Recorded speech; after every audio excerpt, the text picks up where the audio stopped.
Приветствую, друзья! С вами компания IBIS, оружейные обзоры и, как обычно, Тарас. Сегодня я хочу познакомить вас с продукцией американской фирмы Fixed Sticks, а заодно в который раз поднять и обсудить одну из самых постоянных и извечных проблем, которая вызывает множество дискуссий в среде любителей высокоточной стрельбы. Эта проблема называется монтаж оптического прицела на его крепление и монтаж оптики на винтовку.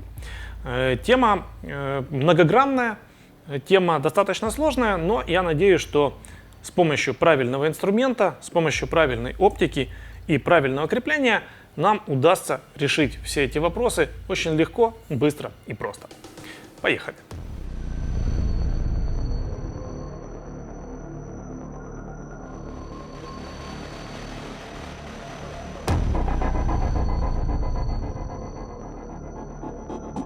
У нас с вами есть оптический прицел. Современный оптический прицел производства американской компании Netforce Optics. Компания, которая делает, пожалуй, лучшие оптические прицелы на рынке для тактической стрельбы, для высокоточной стрельбы, для спортивного применения и охотничьего применения. Также у нас есть вот такой кронштейн производства компании Spur. Этот кронштейн является одним из самых популярных способов монтажа оптики на винтовку и одним из самых надежных. Эти кронштейны завоевали популярность у огромного количества стрелков, спортсменов и охотников по всему миру. И я всячески рекомендую использовать именно их, если вы хотите, чтобы установка оптики прошла быстро, просто и, по сути, безболезненно. Также прошу обратить ваше внимание на вот эти интересно выглядящие наборчики инструментальные, потому что именно это и является, по сути, продукцией фирмы Fixed Sticks. Вот такой набор, в котором есть все наиболее часто используемые торцевые биты, Т-образная рукоятка с гнездами для торцевых бит. И самое главное, здесь есть 4 динамометрических головки, которые ограничивают усилие завинчивания винтов. Это очень важно, и я сейчас попытаюсь рассказать, почему и объяснить, для чего это нужно. С чего начинается монтаж оптики? Я всегда рекомендую в случае с моноблочным кронштейном начинать с установки оптического прицела непосредственно в сам кронштейн.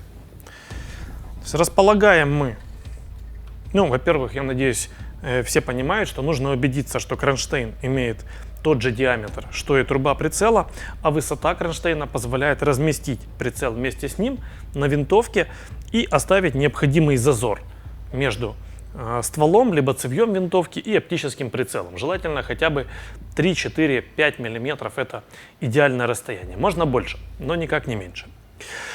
Мы вложили прицел в кронштейн, и теперь нам нужно его в кронштейне наживить. Устанавливаем сверху полукольца. И для того, чтобы прихватить их винтами, которых здесь по 6 на каждом полукольце, мы будем использовать Т-образную рукоятку и вот такую торцевую биту Torx, которая подходит для этих винтов. Очень часто я замечаю, что пользователи применяют биты Torx неподходящего размера для винтов, которые используют Spur. Пожалуйста, потратьте некоторое время и убедитесь в том, что выбранная вами бита подходит для данных винтов идеально. И только в этом случае вы можете быть уверены, что она их не слижет, и винты эти прослужат вам достаточно долго, и никаких проблем при монтаже и снятии оптики, даже многократном, у вас не возникнет. В случае чего у компании Spur в комплекте к ее кронштейну всегда идет несколько запасных винтов. А что касается винтов самого кронштейна, которым он крепится к планке Пикатини, то эти винты у нас есть отдельно. Если у вас произошла неприятность, их всегда можно докупить и заменить. Тем временем, как видите, с использованием вот такой Т-образной рукоятки я достаточно быстро наживил все 12 винтиков на полукольцах. И теперь мы можем переходить к выравниванию прицела и затяжке этих винтов. Если вы используете моноблоки Spur, вы наверняка знаете, что в комплекте с каждым моноблоком идет специальный инструмент, который предназначен для того, чтобы облегчить выравнивание прицела в кронштейне, то есть чтобы установить его на нужный угол. Однако у меня есть одна хитрость, которую я уже давно применяю, которая позволяет обойтись без этого инструмента. Обратите внимание на вот этом полукольце заднем есть такая проточка, а на оптическом прицеле в районе барабана также есть вертикальный штрих, который показывает точку отсчета на барабане. Если мы установим этот штрих точно напротив проточки на заднем полукольце, то оптика в нашем кронштейне будет установлена ровно. И каких-то специальных инструментов для ее выравнивания можно не применять. Естественно, при этом нужно следить, чтобы зазоры между верхним полукольцом с этой стороны и с этой стороны при затяжке винтов оставались равными, равномерными. Но это сделать достаточно просто. И сейчас мы приступим к затяжке этих винтов. Теперь давайте посмотрим на комплектацию вот этого наборчика от компании Fixed Sticks, самого популярного. Как я уже говорил, в его комплект входят 4 динамометрических головки, которые имеют различные ограничители усилия завинчивания. Для фиксации оптики на винтовке наиболее часто употребимая это головка на 15 дюйм-фунтов, по-английски inch pounds, и головка на 25 дюйм-фунтов. Я предпочитаю использовать самую слабую на 15 дюйм-фунтов, и сейчас смогу вам показать почему. Пользоваться ей очень легко. Устанавливаете. Держатель и головка имеют магниты, поэтому очень хорошо держатся в этой рукоятке.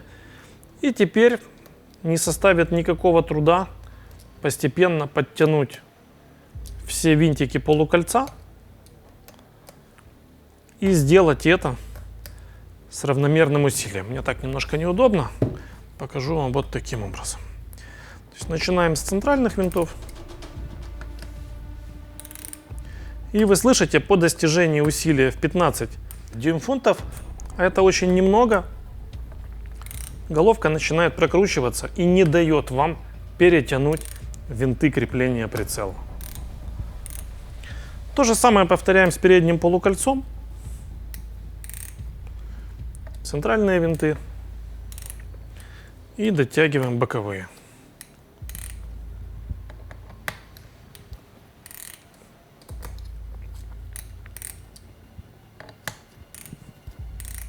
На всякий случай еще раз проверяем центральные, немножко дотягиваем.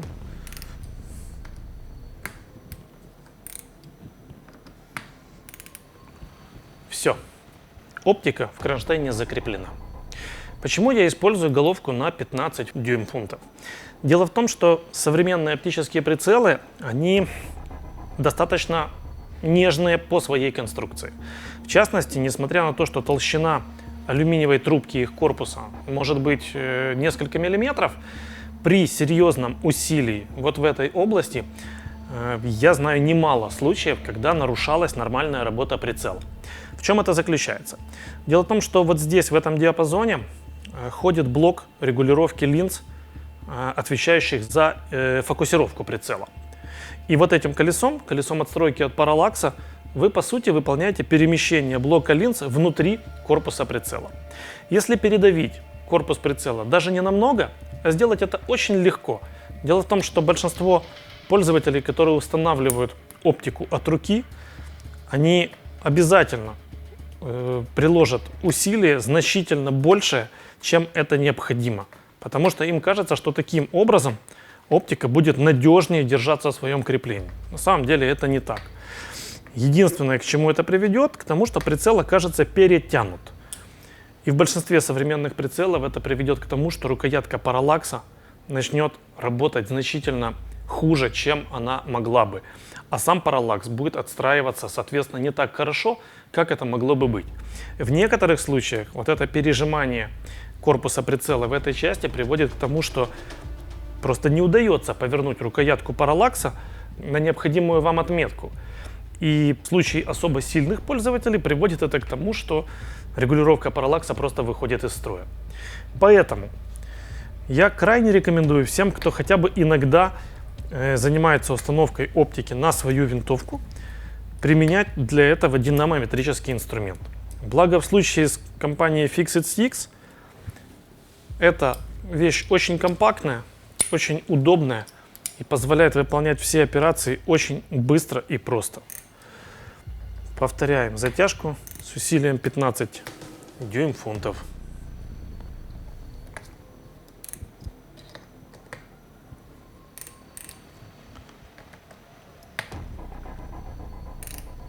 Все. На этом размещение прицела в кронштейне по сути завершено. Если вы очень хотите затянуть полукольца еще немножечко сильнее, если вам кажется, что 15 дюйм-фунтов совершенно недостаточно, тогда для вас есть головка на 25 дюйм-фунтов. Далеко не все бренды оптических прицелов в своих рекомендациях позволяют использовать такое усилие зажатия полуколец. Большинство производителей говорит о том, что усилие не должно превышать 20-21 дюйм-фунт. В случае с ньютон-метрами это не более 2 ньютон-метров. Это очень немного. Но, тем не менее, иногда некоторые производители позволяют затягивать полукольца на 25 дюйм-фунтов без особых последствий. И в этом случае применение вот такой головки позволяет быть абсолютно уверенным, что даже на самой мощной винтовке, например, такой как винтовка Cadex 375 калибра, прицел в кольцах никуда не денется, не подвинется, не поползет и, соответственно, ухудшение точности и кучности боя оружия у вас не произойдет. Теперь, что касается вот этих болтов, которые отвечают за фиксацию прицела вместе с кронштейном на планке Пикатини. Для фиксации винтов мы используем из набора Fixit Sticks биту с усилием 45 дюйм-фунтов. Этого более чем достаточно для того, чтобы затянуть винты, которые крепят кронштейн к планке. И прошу вас обратить внимание, что на самом кронштейне указана очередность, в которой нужно выполнять затяжку его винтов. Вот винт номер 1, подтянем его немножко, винт номер 2, винт номер 3 и номер 4. Подтягиваем постепенно, и рано или поздно на каком-то этапе динамометрическая головка ограничит наши усилия затяжки. Вот она уже начинает пощелкивать.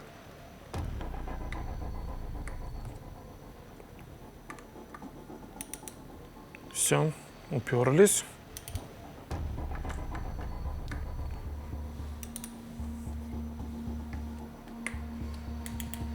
Есть.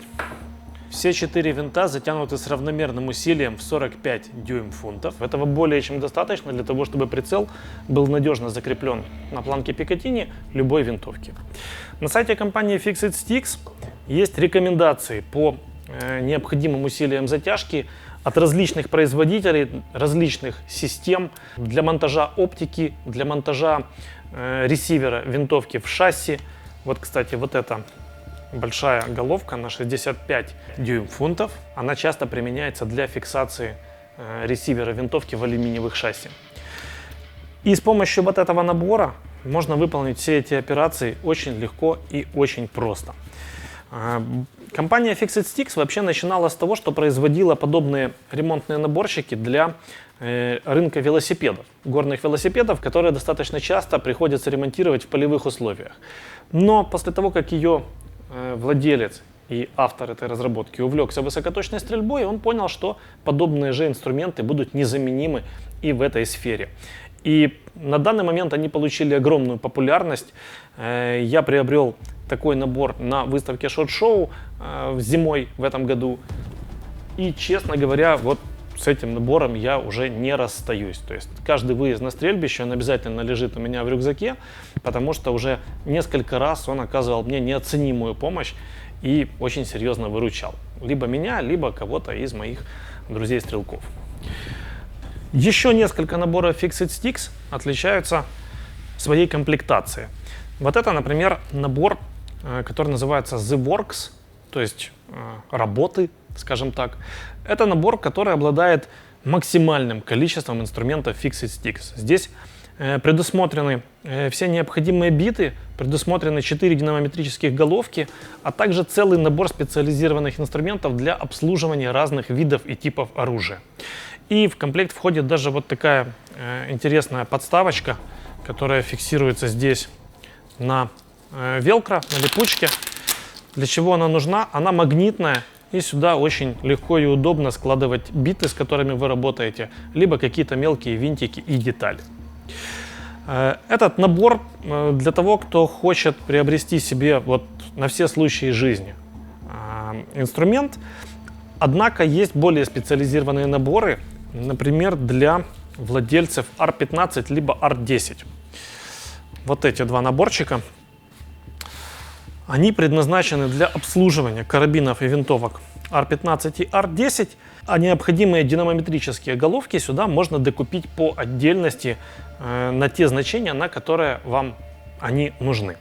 Как это работает? Давайте посмотрим. Вот я взял для примера набор для обслуживания R15. И вот, к примеру, типичный карабин R15 производства компании DPMS. Что можно сделать с этим набором? Ну, во-первых, прежде всего можно подтянуть один из узлов, который часто вызывает проблемы у стрелков-карабинщиков. Это гайка приклада. Если вы хотя бы иногда ее развинчивали, снимали, то очень часто усилие затяжки этой гайки может быть недостаточно для того, чтобы она держалась на протяжении многих сотен выстрелов. На заводе данную гайку, как видите, просто-напросто кернят, для того, чтобы она сама не свинтилась со своего места на трубе буфера отдачи. Ну, а в домашних условиях обычно просто стараются затянуть потуже. Так вот, с помощью вот такого ключа и с помощью вот этих двух насадок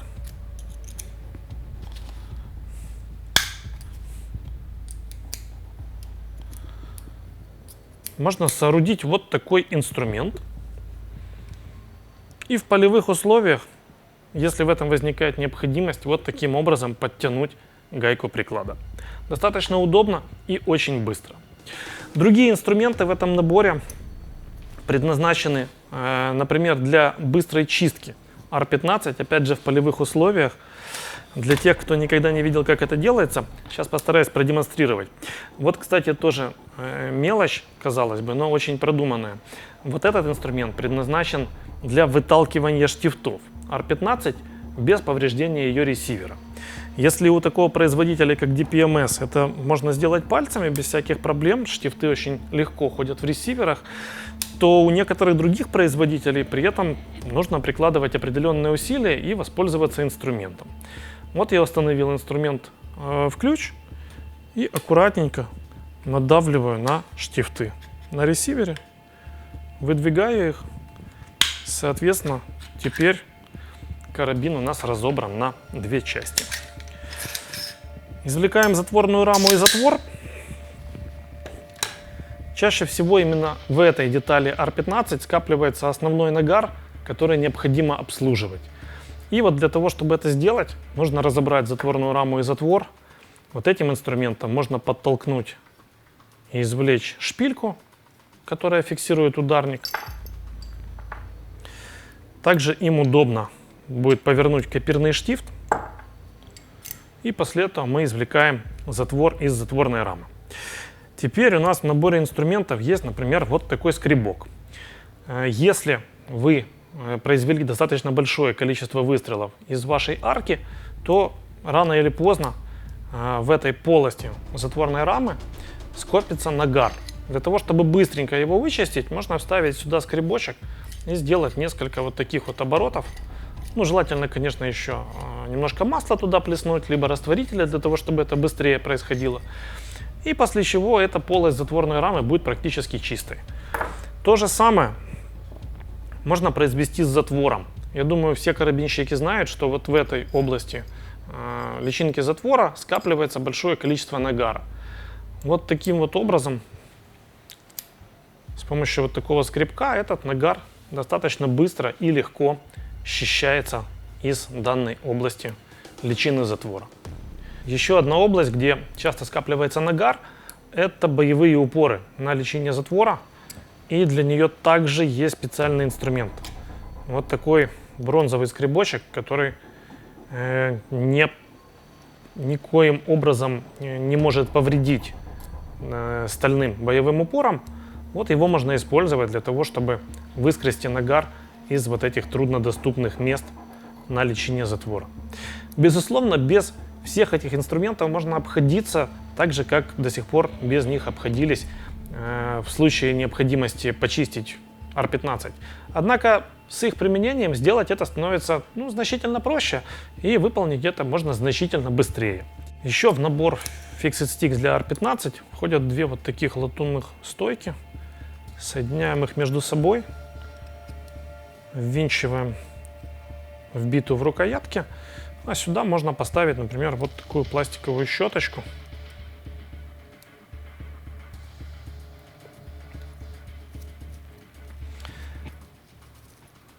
И использовать этот инструмент для чистки труднодоступных мест внутри ресивера винтовки.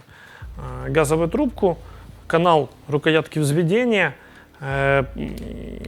боевые упоры, barrel extension так называемый, и область за боевыми упорами. В принципе, с помощью такой щеточки сделать это значительно проще, чем без применения такого инструмента. Также обратите внимание, для всяких сложных и труднодоступных мест в R15 есть вот такой вот стальной крюк. Набрав на него некоторое количество тканевых патчей, можно вычистить даже самые узкие и труднодоступные щелочки в вашем карабине.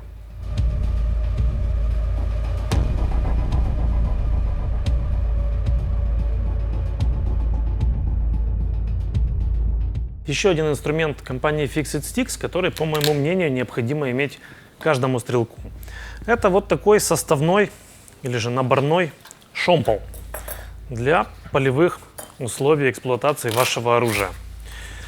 Вот в таком небольшом футлярчике идет набор стержней, которые соединяются между собой с помощью резьбы.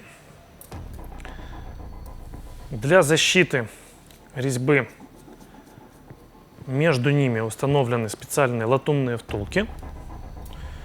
Они имеют немножко больший диаметр, и это гарантирует, что при активном использовании данного шомпола, даже если в каком-то месте он раскрутится, то острые стальные грани его составляющих частей не повредят внутреннюю поверхность канала ствола, потому что латунные втулки от этого будут надежно защищать.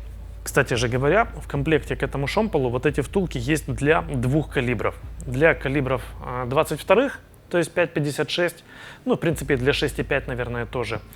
И для калибра 308 и вообще всех 30-х калибров. И вот в такой конфигурации у нас получился шомпол с рукояткой на подшипниках. С помощью этого шомпола можно произвести быструю чистку канала ствола оружия, а с помощью вот таких латунных торцевых насадок при необходимости можно выбить застрявшую пулю. Если, к примеру, был произведен петардный выстрел и пороха в гильзе не оказалось, то большинство стрелков наверняка знают, что продолжать стрельбу в этом случае категорически запрещено. Нужно сначала очистить канал ствола и выбить пулю, которая в нем застряла. С помощью вот такой насадки и этого шомпола производитель прямо говорит о том, что именно для этих целей его можно и нужно применять. Очень небольшая вещь, но очень полезная, и я абсолютно уверен, что постоянным участникам матчей по спортивной стрельбе, динамической либо высокоточной, такая штука наверняка пригодится, потому что не один и не два раза в своей практике я встречался с ситуациями, когда очень нужен был шомпол, причем вот прямо в поле, прямо возле упражнения, и его под рукой ни у кого не было. И это очень сильно, скажем так, огорчало некоторых стрелков, у которых возникали проблемы, требующие немедленного решения. Подводя небольшой итог, хочу сказать, что, безусловно, использование качественного, надежного, очень красивого, функционального и компактного инструмента – это привилегия. Потому что За свою практику я очень часто ловил себя на том, что приходится иногда использовать инструмент не совсем подходящий для выполнения конкретной операции, либо не по назначению, либо не совсем такой удобный, как хотелось бы, но вот то, что есть под рукой. Профессионалы отличаются от любителей тем, что рано или поздно они начинают использовать действительно профессиональные инструменты. И вот такие наборы американской компании Fix It Sticks, по моему глубочайшему убеждению, должны быть в рюкзаке у каждого стрелка, будь то высокоточник, либо стрелок-карабинщик, либо ружейщик. В ассортименте компании есть множество дополнительных аксессуаров для этих наборов, которыми их можно доукомплектовать. Я уверен, что они вскоре также появятся в нашем ассортименте. Ну а пока что я рекомендую всем вам обратить свое внимание на инструменты американской компании Fix It Sticks. На этом у меня, пожалуй, все. Надеюсь, было интересно или, по крайней мере, полезно. Это были оружейные обзоры от компании Ibis. С вами был, как всегда, Тарас. И подписывайтесь на наш канал, пишите ваши комментарии и удачных всем выстрелов.